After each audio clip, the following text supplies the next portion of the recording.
لله نحمده ونستعينه ونستغفره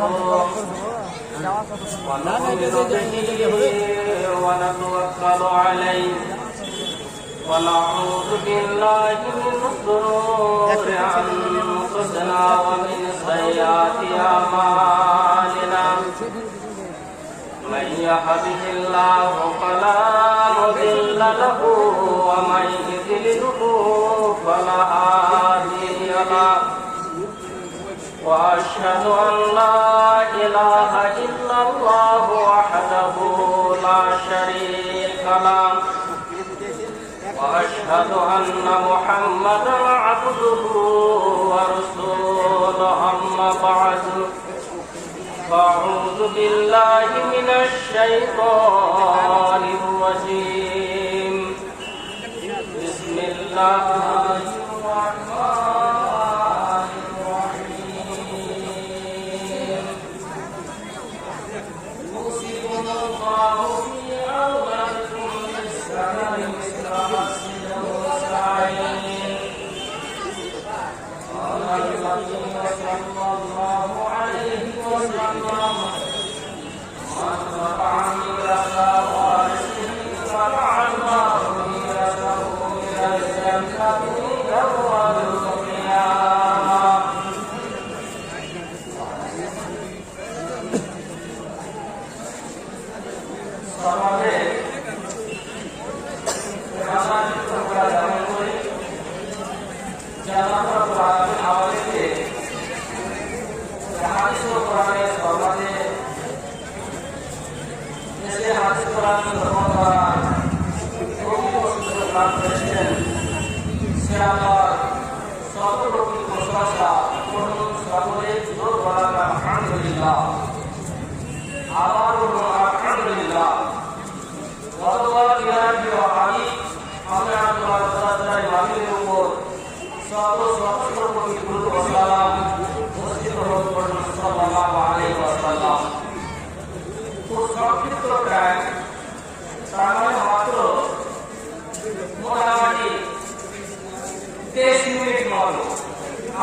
আপনি আর খারাপ জানেন মাদ্রাসায় এসে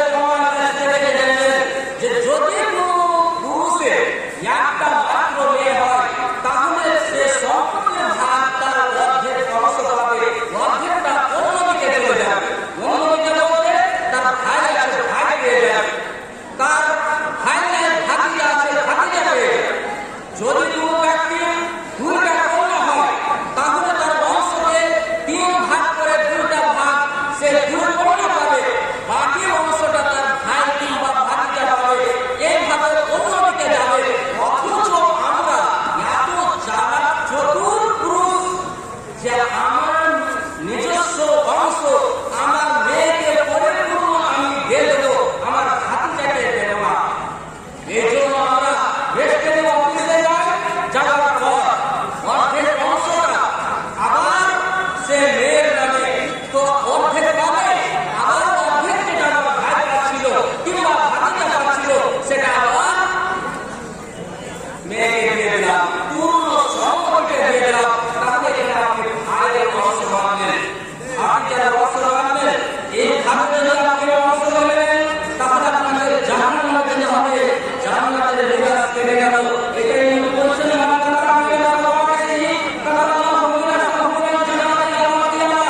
কোন ব্যক্তি যদি নিজের অংশ কেটে নেয় তাহলে সেই ব্যক্তিরা নিবাস কেটে গেলেন জান্নাতে, তাকে জান্নাতে প্রবেশ করতে দেবে না। তারা জান্নাতে প্রবেশ করার ক্ষেত্রে যে ব্যক্তি বঞ্চিত থাকে সেই ব্যক্তি এই কারণে জান্নাতে চলে যাবে, যেহেতু সে ব্যক্তি মানুষের ভক্ত নষ্ট করেছে।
তিনি বললেন এরকম কাজ করেছে বলেছি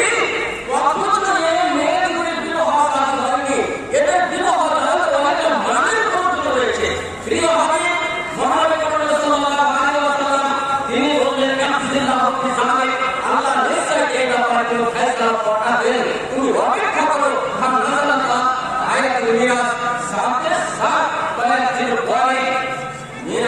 আয়াত নাযিল হয়ে গেল। নাযিল হয়ে যাওয়ার পর আল্লাহর প্রিয় হাবিব মুহাম্মদ সাল্লাল্লাহু আলাইহি ওয়াসাল্লাম তিনি একজন ব্যক্তিকে পাঠালেন ওই দুই কন্যার চাচার কাছে। চাচার কাছে পাঠিয়ে বললেন, এই তুমি কি খারায় জানো তুমি কত বড় অন্যায় করেছো, ওই দুই কন্যার বংশকে তুমি হরণ করেছো। বলে কিভাবে? আল্লাহ এটা নির্দেশ, কি নির্দেশ?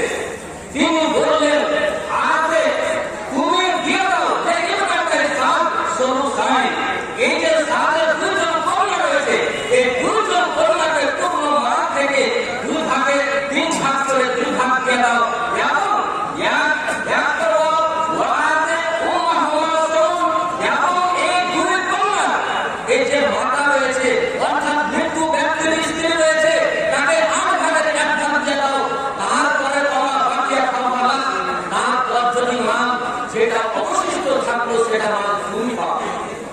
আল্লাহর প্রিয় হাবিব মুহাম্মদ সাল্লাল্লাহু আলাইহি ওয়াসাল্লাম এরকম একজন সাহাবীকে পক্ষে তাকে মসলা বুঝিয়ে দিলেন। তারপর সে ত্যাগ করলেন। অর্থাৎ চাচার শরীরে শক্তি ছিল, দুইজন ভাতিজার সম্পত্তিকে হরণ করে নিয়েছিল।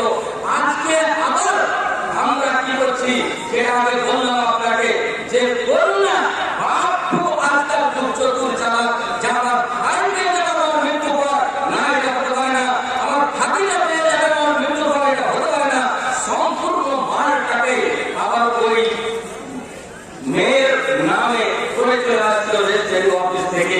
তাহলে সে যাত্রী জান্নাতে কি করে যেতে পারে আপনি বলুন? কোন ব্যক্তি জান্নাতে যাবে না, এটা হাদিস বলছে, তার জান্নাত থেকে বিরাজ কেটে নেওয়া হলো। মুসলিম শরীফের বুখারী শরীফের হাদিস, নোমান বিন বাশির বলে একজন সাহাবী ছিলেন। নোমান বিন বাশির তিনি নিজেই বর্ণনা করছেন যে আমি ছোট ছেলে, আমার মাতা আমার আব্বাকে বলে বলে আমাকে কিছু মাল দিয়েছিল। আমার আব্বা ইমাম হাদিস বলছে যে আমাকে একটা সেই যুগে গোলাপ ছিল, গাছ ছিল, আমাকে একটা গাছ দিয়েছিল। তারপর আমার মা বলছে যে তোমার উপরে আমি এখন পর্যন্ত সন্তুষ্ট নই, যতক্ষণ পর্যন্ত তুমি আল্লাহ রসুলকে এই দেওয়ার উপরে সাক্ষী না দেবে। তখন নোমানের পিতা বলছেন যে আমি নোমানকে নিয়ে সাক্ষী লাগানোর জন্য আল্লাহ রসুলের কাছে গেলাম। আল্লাহ রসুলকে বললাম, ইয়া রাসূলুল্লাহ, ইয়া হাবিবাল্লাহ, আপনি সাক্ষী থাকুন। কি এই যে নোমানের মাতা আমাকে বারবার বলছে যে আমার এই ছেলেটাকে কিছু মাল দাও, এই জন্য আমি তাকে কিছুটা মাল দিয়েছি। আপনি তার করুণা সন্তুষ্ট নয় যতক্ষণ পর্যন্ত আপনাকে সাক্ষী না করেন। তখন প্রিয় হাবিব বলছেন যে তুমি আর একটা আল্লাহর সেবা হাজা, এই নোমান ছাড়া কি তোমার অন্য কোনো পুত্র আছে? তিনি বললেন, তার নাম হ্যাঁ আছে। তুমি কি প্রত্যেকটা ছেলেকে এইরকম ভাবে মাল দিয়েছো, না শুধু নোমানকে দিয়েছো? তিনি বললেন, তার আল্লাহ অন্য কোনো ছেলেকে দেয়নি, আমি শুধুমাত্র নোমানকে দিয়েছি। প্রিয় হাবিব মুহাম্মদ সাল্লাল্লাহু আলাইহি ওয়াসাল্লাম তখন বাশিরকে জানাচ্ছেন, বাশির বললেন, এত বড় জুলুম অত্যাচারের উপরে লা আশহাদু আলা কাউমিন, এত বড় জুলুম অত্যাচারের উপরে আমি সাক্ষী হতে পারি না। তাহলে কেউ যদি কাউকে মান সম্পদ কোন একটা ভাষায় কিন্তু ছেলেকে দিয়ে দেয়, কোন একটা ছেলেকে ভালোবেসে দিয়ে দেয় কিছু কিঞ্চিত পরিমাণ অন্য ছেলে থেকে বেশি, তাহলে সেই ব্যক্তি অন্য ছেলের মেরাজ কেড়ে নিলেও সেই ব্যক্তি জাহান্নামে যাবে, জান্নাতে যেতে পারবে না, জান্নাতের মেরাজটা টাকা পেয়েছে। অতএব লক্ষ্য করা উচিত যে আমরা আমাদের মেরাজের কোন প্রকারের গণ্ডগোল তৈরি হলো, আমরা যদি গণ্ডগোল করে থাকি তাহলে কিন্তু অবশ্যই আমরা জাহান্নামে চলে যাব। শুরু কাহান এইরকম ভাবে যদি আপনি জুলুম অত্যাচার কিছু মাত্র করেন, তাহলে দুনিয়াতে আপনার উপর অভিশাপ আসতে পারে। মুসলিম শরীফের হাদিস, হাজরাতে আরওয়া বিনতে ওয়াইস, আরওয়া বিনতে ওয়াইস বলে একজন মেয়ে মানুষ, সেই মেয়েটি হাজরাতে আব্দুল মালিক বিন মারওয়ানের কাছে গিয়ে তিনি একটা দরখাস্ত পেশ করলেন। কি যে মারওয়ান বিন মালিক, এই যে আমি একজন মেয়ে মানুষ, আমার কিছুটা সম্পদ সাঈদ বিন যায়েদ এই ব্যক্তি কিন্তু আমার দখল করে নিয়েছে। এই কথা যখন শোনা, তখন মা আব্দুল মালিক বিন মারওয়ান তিনাকে ডাক দিলেন, সাঈদ বিন যায়েদকে ডাক দিলেন, সাঈদ বিন যায়েদ তুমি এখানে এসো। এলেন, আসার পর বলছেন, কি বলছেন? বলছি এ কথা, এই যে আব্দুল বিনতে ওয়াইস মেয়েটি তোমার কাছে কিছু সম্পদ পাবে, তুমি একে দখল করে রেখেছো। তখন উনি বলছেন, আশ্চর্য কথা এটা, আমি আল্লাহর রাসূলের হাদিস পড়া জানার পর আমি তার জমি জায়গা দখল করতে পারি? এটা অসম্ভব। বলে কি হাদিস জানো তুমি? হাদিসটা শুনতে চাই। তখন সেই সাঈদ বিন যায়েদ তিনি হাদিস বললেন, মান আহাদা সূরা মিনাল আহদিস সুন্নাহ তাওয়াহু মিন ইলা সাবিআতিন, কোন জায়গা থেকে ইলা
যেতেই হবে।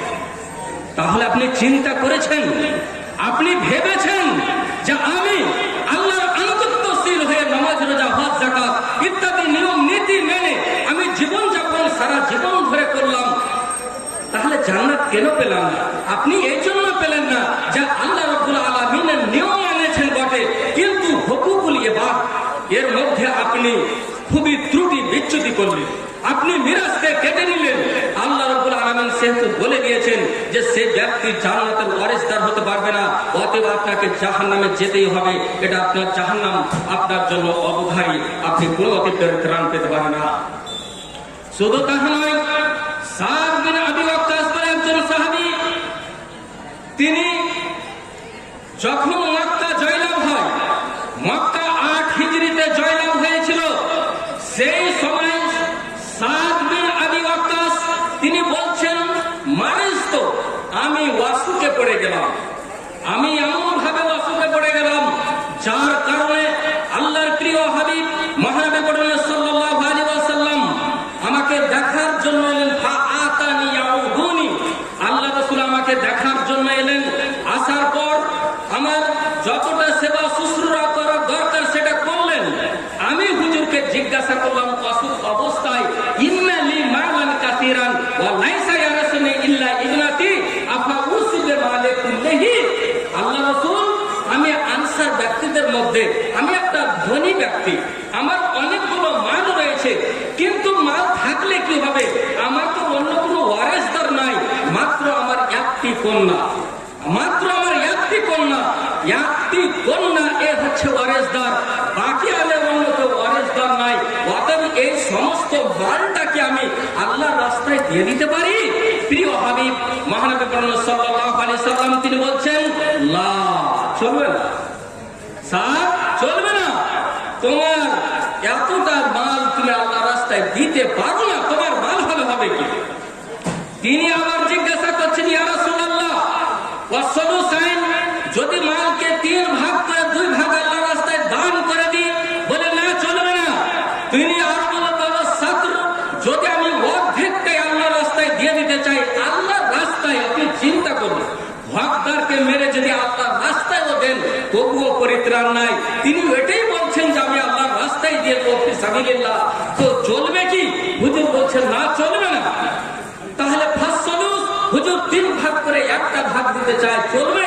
তখন হুজুর বলছেন ওয়াসলুস কাসীর, সলুস দিতে পারো বটে, তারপরও এটা বেশি।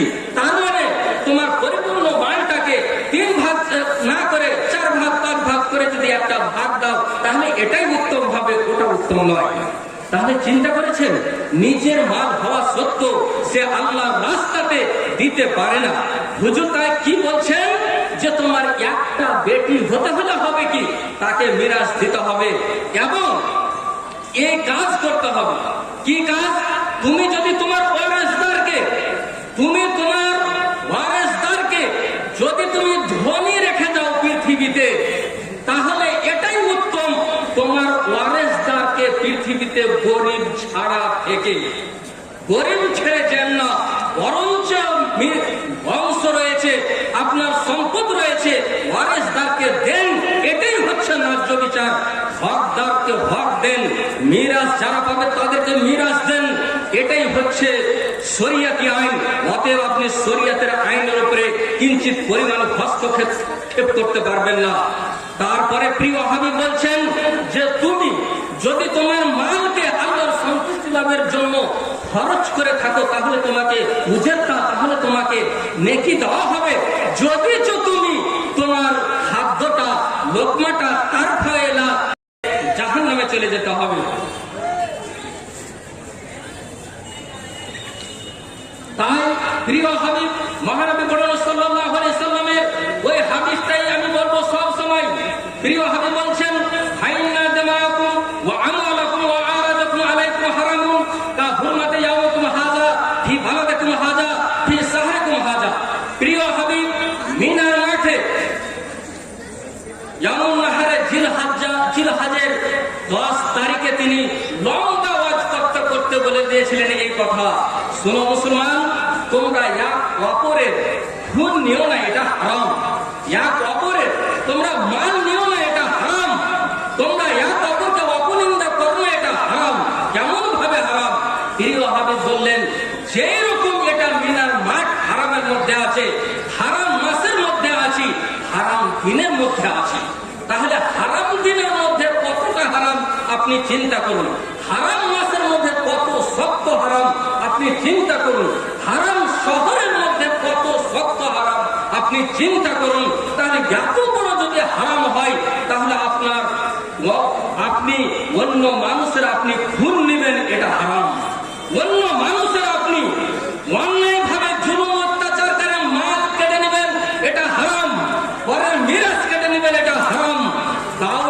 কাউকে আপনি অপনিন্দা করবেন, এটা হারাম। অতএব আপনাকে লক্ষ্য রাখা উচিত যে আমি অবশ্যই নিজের জীবনে মিরাজের মধ্যে বাপরের মিরাজকে কোনো মতেই কাটবো না। যদি কাটতে যাই, তাহলে নবী সাল্লাল্লাহু আলাইহি সাল্লামের হাদিস অনুপাতে আপনাকে জাহান্নামে চলে যেতে হবে। মিরাজ থেকে আপনি জান্নাত থেকে বঞ্চিত হয়ে যাবেন। অতএব আমার সময় শেষ। আল্লাহ রাব্বুল আলামিন যাতে প্রত্যেককে এই সংক্ষিপ্ত আলোচনার মধ্যেই কিছু নসিহত গ্রহণ করার তৌফিক দান করেন, এই আশা রেখে আমি আজকের বক্তব্য সাহিত্য করছি। আসসালামু আলাইকুম ওয়া রাহমাতুল্লাহি।